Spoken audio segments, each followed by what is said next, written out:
নমস্কার, আপনারা দেখছেন হাউ দ্য ইন্ডিপেন্ডেন্ট মিডিয়া। সঙ্গে আমি সুমিত, আর আজকে আমার সঙ্গে রয়েছেন আইনজীবী তরুণজ্যোতি তিওয়ারি। তরুণজ্যোতিদা, হাউতে স্বাগত। ধন্যবাদ। ধর্ম সভ্যতা সমাজ শুরুর সময় থেকেই ধর্ম ছিল, ধর্ম থাকছে, ধর্ম লড়াই চলছে, কিন্তু প্রয়োজনীয় সময় সময় কীভাবে যেন ধর্ম রাজনীতির ক্ষেত্রে ব্যবহার হচ্ছে, রাম রাজত্ব রাজনীতি সব মিলেমিশে যাচ্ছে, এমনভাবেই কিন্তু আক্রমণ করছে, এমনভাবেই ধর্ম দেখছে বামপন্থীরা এ রাজ্যে। কী বল? বামপন্থীরা একটু বেশি দেখে, বেশি দেখার জন্য শূন্যতে পরিণত হয়েছে। বামপন্থীরা কি ভাবছে না ভাবছে, ভারত সম্পর্কে কী ভাবে, এই নিয়ে আমরা একটুও ভাবিত নই। কমিউনিস্ট পার্টি অফ ইন্ডিয়া মানে ভারতের communist party, SFI student federation of India, ভারতের আজ পর্যন্ত ভারতীয় হয়ে উঠতে পারেনি। ভারতের সভ্যতা সংস্কৃতি সম্পর্কে এতে ধারণা নেই। প্রভু রাম কোনো রাজনীতির অংশ নয়, ভারতবর্ষের প্রাণপুরুষ। ভারতবর্ষে তাকে মর্যাদা পুরুষোত্তম বলা হয়। তার লাইফ, তার দর্শন, ধর্ম কাকে বলা হয়? যাকে ধারণ করা হয়, দ্য ওয়ে অফ লাইফ। এই ওয়ে অফ লাইফ নিয়ে বামপন্থীরা যত কম ভাববে ততই ভালো, কারণ তাদের আইডিয়া ওই ডেমুথ পর্যন্ত সীমাবদ্ধ। তাদের আইডিয়া পাশ্চাত্য সংস্কৃতির কিছু অদ্ভুত জায়গা যেসব দেশগুলো থেকে অরিজিন হয়েছিল, তারা পর্যন্ত আজকে ছুঁড়ে ফেলে দিয়েছে। আরও হাস্যকর লাগে বামপন্থীরা যখন ধর্ম নিয়ে কথা বলে, বামপন্থীরা যখন বিভিন্ন ইস্যু নিয়ে কথা বলে। আমার জানা উচিত, মানুষ ভুলে যাচ্ছে। OBC reservation Muslim reservation in the guys of OBC first চালু করেছিল কিন্তু বামপন্থীরাই। ধর্মের রাজনীতিটা ছিল না, বামপন্থীরা ধর্মের রাজনীতি করে এসছে, কিন্তু দেখায় যে আমরা কিছু করি না, এটাই জাস্ট নাটক, আর কিছু না। আরও একটা কথা আপনাদের জানা উচিত, এই বামপন্থীদের কথা যদি বলা হয় বারবার, দেখবেন ইচ্ছাকৃতভাবে হিন্দু ধর্মকে আক্রমণ করা হয়। এই সেকুলারিজম ব্যাপারটা খারাপ না, সেকুলারিজম ভালো। ধর্মনিরপেক্ষতা রাষ্ট্র হবে, ধর্মনিরপেক্ষ রাষ্ট্র হবে। তো সেকুলারিজম একটা বামপন্থীদের কাছে অদ্ভুত ব্যাপার দাঁড়িয়ে গেছে। সিউডো সেকুলারিজম হিন্দুদেরকে আক্রমণ করা। বামপন্থীদেরকে কোনোদিন শুনবেন না ইসলাম ধর্মাবলম্বী কোনো মানুষকে নিয়ে আক্রমণ করতে। এই কয়েকদিন একটা ডিবেট শোতে বামপন্থী এক তরুণ নেতা সায়ন ব্যানার্জি, আমার প্রফেশনাল কলিগ, সে প্রভু রামকে নিয়ে আমি জিজ্ঞেস করলাম তার আপত্তি কিসের। বললো রাম নিয়ে আমাদের কোনো আপত্তি নেই, শীতকালে অনেক রাম টাম খায় মানুষ, পানীয় সাথে তুলনা করে দিল। সেম কথা এদের মুখে কোনোদিন শুনবেন না ইসলাম নিয়ে বলতে, কারণ এদের কাছে সেকুলারিজমটা হচ্ছে সিউডো সেকুলারিজম। এরা হিন্দু ধর্মকে আক্রমণ করে, হিন্দু ধর্ম দেবদেবীদের ছোট করে এক পাশবিক আনন্দ পায়। মানুষ এদেরকে বারবার জবাব দিয়েছে, ভবিষ্যতেও দেবে। আমি একদম এরই আরেকটা পার্টে যদি যাই, বামপন্থীদের এই ধর্ম সম্বন্ধের যে আরেকটা পার্ট আছে, বলছে ধর্ম বিষের মতন, আফিংয়ের মতন। এই আফিং কিন্তু সমাজকে ভাঙতে সাহায্য করে, গড়তে নয়। আচ্ছা, কেউ নাম যেই সেকুলার রেখে দিয়েছে কি সেকুলার হয়ে যায়? ইন্ডিয়ান সেকুলার ফ্রন্ট, নওশাদ সিদ্দিকির দল, তার ভাই আব্বাস সিদ্দিকি মূলত দলটায় আছে। এরা সেকুলারিজমের কথা বলে। বামপন্থীরা ভোটের জন্য একটা আদ্যপ্রান্ত একটা কমিউনাল দলের গায়ে উঠে বলল, তাদের কথা তাদের সাথে থাকছে। আর বামপন্থীরা সেকুলারিজমের কথা বলে, এটা আফিম নয়। কি বলুন তো, এদের কাছে ধর্ম আফিম কোনটা? সুভাষ চক্রবর্তী যখন তারাপীঠে যায়, সুভাষ চক্রবর্তীকে শোকজ করা হয়, করে সুভাষ চক্রবর্তীকে বলতে হয় আমি এটা ক্যাসেটের শুটিং করতে রেকর্ডিং করতে গেছিলাম শ্যামা সঙ্গীতে। উল্টো দিকে রেজ্জাক মোল্লাটোলা যখন ছিল, সিদ্দিকুল্লারা ছিল, এই হাজিদের নিয়ে এদের প্রবলেম নেই।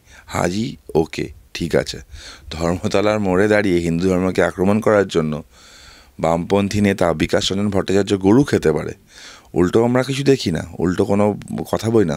এদের যে ইসলাম ধর্মের গোড়ামিগুলো নিয়ে এদের মুখে কোনোদিন কথা শুনবেন না, কারণ বললাম না, একটা পাশবিক আনন্দ পায় এরা হিন্দুদের আক্রমণ করে, হিন্দু ধর্মের মানুষদের আক্রমণ করে। একদমই তাই। আমরা SLST স্টুডেন্টদের যদি দেখি, যারা দীর্ঘদিন রাস্তায় বসেছিল, কুণাল ঘোষ কিন্তু 2 দফা বৈঠক করেছে, সমাধান বেরোবে কি? আচ্ছা, আমি আবার প্রশ্ন করছি, কুণাল ঘোষটা কি? কুণাল ঘোষ সরকারের কেউ না। 3.5 বছরের জেল খাটা একটা চোর, সারদার টাকা চুরি করা একটা চোর, সে দেখতে গেছিল মনে হয় চাকরি কীভাবে বিক্রি করা যায়, সেটার খোঁজ নেওয়ার জন্যই মনে হয় ওখানে গেছিলেন। আমি আবার বলছি, মুখ্যমন্ত্রী একবার গেছিলেন, মুখ্যমন্ত্রী গিয়ে একটা উপদেষ্টা কমিটি অ্যাপয়েন্ট করে দিয়েছিলেন। সেই উপদেষ্টা কমিটি আজকে জেলে, উপদেষ্টা কমিটি বেরোলো চোর। পুরো দুর্নীতি যার অনুপ্রেরণায় হয়েছে, সে দিয়ে এসে বলে আমি দেখে নেবো, ওটা খুব একটা হাস্যকর নয় কি? এই কুণাল ঘোষ এই নাটক করতে গেছেন, এই নাটকে চিড়ে ভিজবে বলে মনে হয় না। তো আবার বলছি, যোগ্যদের নিয়োগ দেওয়া সম্ভব, অযোগ্যদের বের করে যোগ্যদের নিয়োগ দেওয়া সম্ভব। দুর্নীতি হয়েছে, চোখের সামনে দেখা যাচ্ছে। রাজ্য সরকার বারবার সেই দুর্নীতি ঢাকার চেষ্টা করছে। কেন? আপনি এসএলএসটি বলেন, আমি প্রাইমারির কথা বলছি। প্রাইমারিতে প্যানেল প্রকাশের কথা ডিভিশন বেঞ্চ বললো, সিঙ্গেল বেঞ্চ বললো, সেটাকে চ্যালেঞ্জ করে আবার ডিভিশন বেঞ্চে চলে গেল রাজ্য সরকার।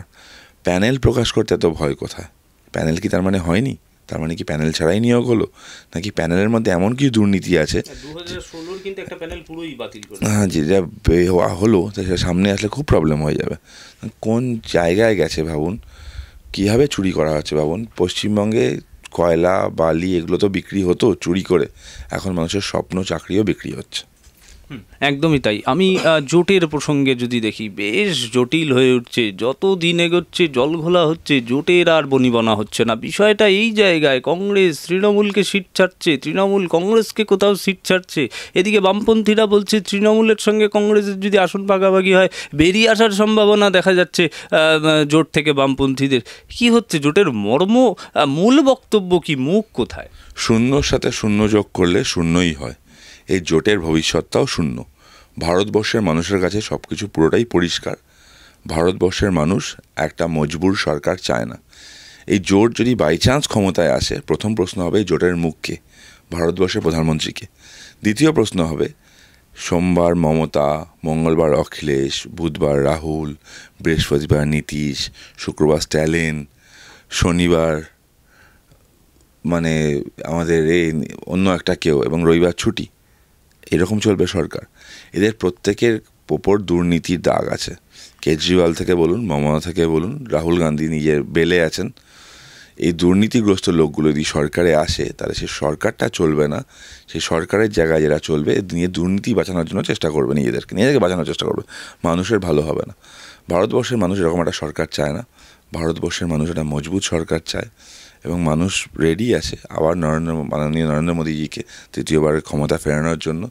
এবং আপনাকে বলে দিচ্ছি, আজকেই বলে দিচ্ছি যে এটা রেকর্ড ব্রেকিং ইলেকশন হবে, এবং সব রকম রেকর্ড ভারতবর্ষের মানে ইতিহাসের ইলেকশন নির্বাচনের সব রকম রেকর্ড ভেঙে বিপুল সংখ্যাগরিষ্ঠতা নিয়ে ভারতীয় জনতা পার্টি নেতৃত্বে এনডিএ গভর্নমেন্ট আবার আসতে চলেছে। একদমই তাই। দুদিন আগে অধীর চৌধুরী এই জোট নিয়ে বললেন এই তো মোদিজির আমলে কোনো কর্মসংস্থান হয়নি, শিল্প আসেনি, বেকারত্ব বেড়েছে, অর্থনীতিতে পিছিয়েছে ভারত। এই অবস্থায় দাঁড়িয়ে কি করে সরকার গড়া যায়, বা কি করে মানুষ আস্থা রাখবে আমার জানান। দেখুন, উনি এতগুলো কথা বলছেন, কিন্তু ওয়ার্ল্ড ইকোনমিক্সে সেই কথাটা বলছে না। অধীরবাবু কী খাচ্ছেন আজকাল আমি জানি না, মানে কোনো মণিপুর থেকে স্পেশাল কোনো স্টাফ আসছে কিনা সেটা খাচ্ছেন কিনা উনি বলতে পারবেন। কিন্তু কেস হচ্ছে, ভারতবর্ষ এগিয়ে চলেছে। কোভিডকালে যখন পুরো দেশের, পুরো পৃথিবীর ইকোনমি যখন ব্রেক করলো, ভারতবর্ষের ইকোনমি এগোলো।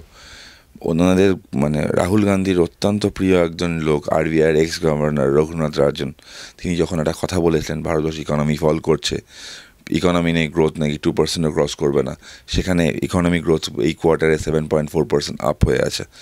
সুতরাং মানে এই যেগুলো খাওয়ানোর চেষ্টা করছে মানুষকে, তার সাথে প্র্যাকটিক্যালিটির কোনো সম্পর্ক নেই। আজকে দেখুন যে বিভিন্ন যোজনাগুলো এসছে, গরিব কল্যাণের যোজনাগুলো এসছে, আত্মনির্ভর ভারতের যোজনাগুলো এসছে। একসময় ভারতে একটা ইউনিকর্ন কোম্পানি ছিল, আজকে 100টার উপর ইউনিকর্ন কোম্পানি এসছে। মানুষ সেলফ ডিপেন্ডেন্ট হচ্ছে। মানুষের কাছে চাকরি হয়তো না, ব্যবসার সুযোগ আছে, কাজের সুযোগ আছে, গভর্নমেন্ট লোন দিচ্ছে, বিভিন্ন প্রজেক্টগুলো আছে। আপনি আত্মনির্ভর ভারতের আন্ডারে যদি বলেন, মানে কৃষি থেকে আরম্ভ করে, মৎস্য থেকে আরম্ভ করে, স্মল স্কেল ইন্ডাস্ট্রি থেকে আরম্ভ করে এমএসএমই যে কোনো ইকোনমির মানে মেরুদণ্ড এটা। এমএসএমইগুলোকে যেভাবে কোলাটারাল ফ্রি লোন দেওয়া হচ্ছে, যেভাবে তাদেরকে 5 কোটি টাকা মতো সাবসিডাইজ লোন দেওয়া হচ্ছে, সেগুলো বাড়ছে, মানুষের কর্মসংস্থান বাড়ছে।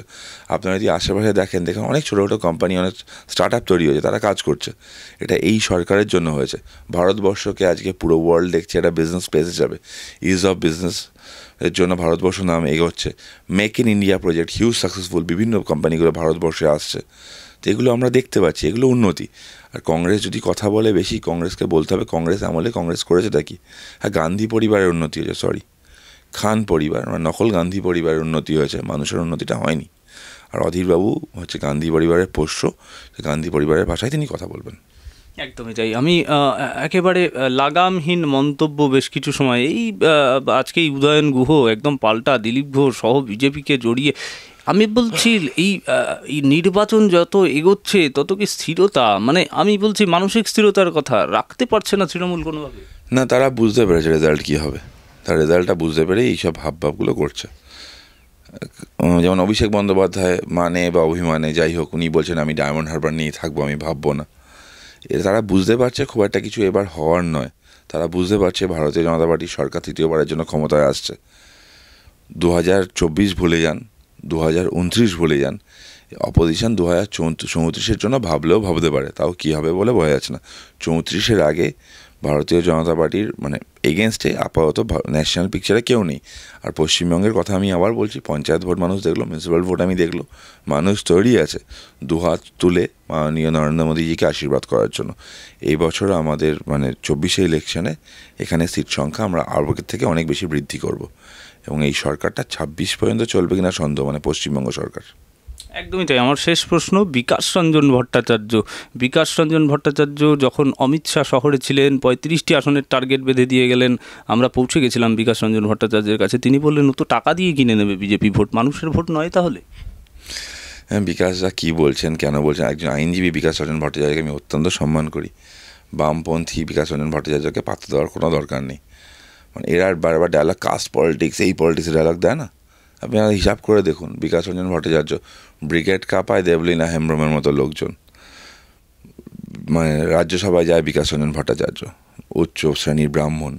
সুতরাং এই নাটকগুলো না করলেই ভালো। আর বিকাশবাবুদের কথার আছে কোনো দাম নেই, মানুষ তাদেরকে ছুঁড়ে ফেলে দিয়েছে। মানে ইউজড টয়লেট পেপারদের থেকেও খারাপ অবস্থা বামপন্থীদের। এদের কথা পাত্তা দেওয়ার কোনো দরকার নেই, কারণ এদেরকে মানুষ ভাবে না। ভারতীয় জনতা পার্টি মানুষের সাথে ছিল, মানুষের সাথে আছে, এবং মানুষ আশীর্বাদ করবে। আমরা গ্রাউন্ডে কানেক্টেড, এর জন্য মানুষ আমাদের বোঝে। যাদের অস্তিত্ব খালি কিছু মিডিয়া, সোশ্যাল মিডিয়াতে পড়ে আছে, তাদেরকে নিয়ে আমরা ভাবিত নই। অসংখ্য ধন্যবাদ।